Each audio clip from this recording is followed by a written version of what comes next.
Hey, EDU 314. I hope you guys are doing all right. I know you're at home or something like that, and it's been a little bit of a tough stretch. So um, I hope that your courses are going okay. We don't really skip too much of a beat because we've been purely distance learning this whole time, anyways. But please reach out to me if you need help, even on other kind of tech stuff for your classes. I'm working remotely from this point until at least the beginning of April, but we'll see what happens.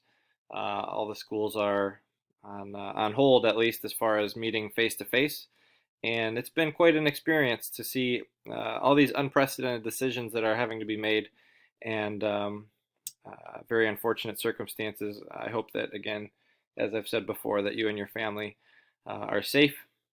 We've been trying to navigate the best way to provide continued education to our students without being able to give them grades. So, as you can imagine, trying to get students motivated to check in has been a challenge, and it's something that we're continuing to try to navigate.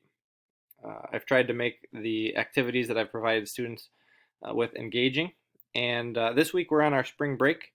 But next week we'll be back at providing activities, and I'm planning on reaching out to parents to say, hey, your student didn't check in at all last week, and there's resources available, just as a way of supporting the students by, getting their parents aware and on board with what's happening.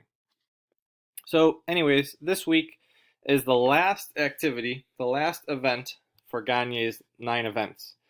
And then we'll be transitioning into a new part of the semester after next week.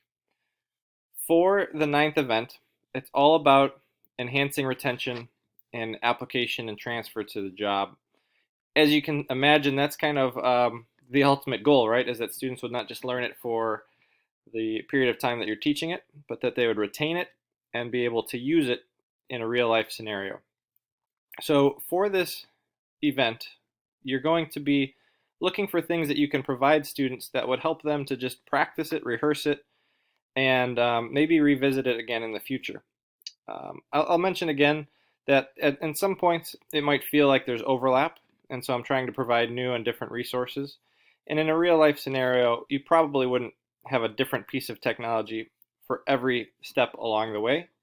But I do think for this in particular, whether this is providing resources for students who finish early to be able to continue to uh, reinforce their knowledge and their learning, or to maybe a few weeks down the road to provide an activity for students to uh, practice and retain the information at a deeper level. So what you're going to be doing for this week, there's an article that you'll read about transferring the learning to real life situations.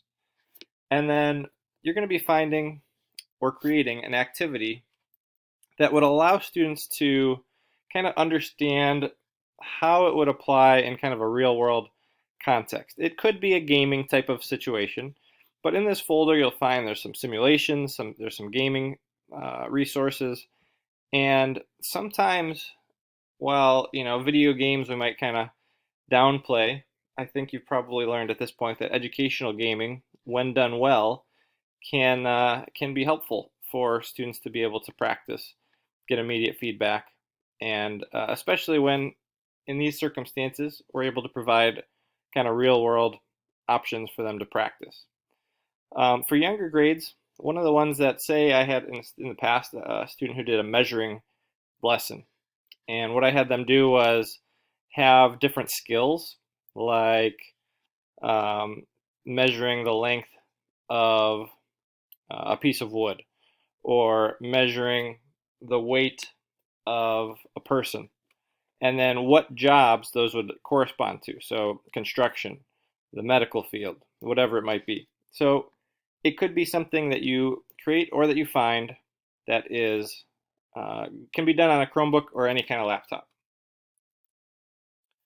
The next part is that you'll basically just find an iPad activity or app that would be something that students could use if they had access to an iPad. This will be something that you're not actually required to create anything, but just find a resource and submit that. Provide an explanation for this and the previous one on how it could be used to help enhance their retention of the lesson. And lastly, you're going to complete your Gagne resource Trello board and submit the link to that. My hope is, and I explain it here a little bit, but my hope is that you will be able to see that as a little bit of a application of this particular lesson on enhancing the retention and the transfer to your job, because my hope is, again, that you'll be able to use this as a resource when you're thinking of technology for specific stages within a lesson. So those will be the things that you'll submit this week. Next week, you'll submit your finalized Gagne website, or rather your Gagne Google Slides. So make sure, one of the things I'm going to look for is that they all look like they belong together. They're nicely organized. Each one has the explanation in the speaker notes, and you're going to be actually sharing those and providing feedback to classmates as well. So make sure that next week the Gagne Google Slides are ready, but this week you're submitting the Trello board. As always, please reach out to me with questions, and stay safe out there.